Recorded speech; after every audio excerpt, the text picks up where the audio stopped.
பாகிஸ்தானிற்குள் India நடத்திய தாக்குதலில் தீவிரவாதிகள் 80 பேர் கொல்லப்பட்டதாக தகவல் வெளியாகியிருக்கிறது. பாகிஸ்தானில் தீவிரவாதிகளின் 9 பதுங்கிடங்களை குறிவைத்து இந்திய ராணுவம் தாக்குதல் நடத்தியிருக்கிறது. கூடுதல் விவரங்களோடு இணைகிறார் ராஜகுமரன், நீங்க தொடரலாம். இந்த நள்ளிரவு நேர தாக்குதல் என்பது மிகவும் திட்டமிடப்பட்ட ஒரு நேர்த்தியான தாக்குதலாக அமைந்திருக்கின்றது. கிட்டத்தட்ட 100% வெற்றியை இந்திய ராணுவத்திற்கு அது வழங்கி இருக்கின்றது. முப்படைகளோடு இணைந்த ஒரு தாக்குதலாக இது நடத்தப்பட்டிருக்கின்றது.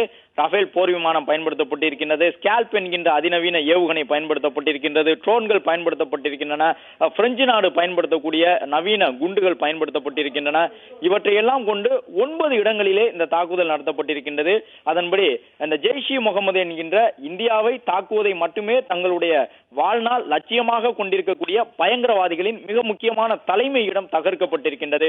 மேலும் உலகளாவிய பயங்கரவாத அமைப்பாக இன்று செயல்பட்டுக் கொண்டிருக்கக்கூடிய லஷ்கர்-இ-தொய்பா அமைப்பினுடைய தலைமையகத்தையும் தகர்த்து வீசி இருக்கின்றது இந்தியா. வழக்கமாக இதுபோன்று பயங்கரவாதிகளுடைய தலைமை இடத்தை அவர்களுடைய எல்லை அருகே சென்று தாக்கக்கூடிய நாடாக அமெரிக்கா தான் இருக்கும். அதுபோன்ற ஒரு ராணுவ நிலைக்கு தற்பொழுது இந்தியா நகர்ந்திருக்கின்றது என்பதை உலக அரங்கில் இருக்கக்கூடிய அனைத்து நாடுகளும் உணர்ந்து கொள்ளக்கூடிய விதமாக இந்த தாக்குதல் நடவடிக்கை இருந்திருக்கின்றது என்பதை பார்க்க முடிகின்றது.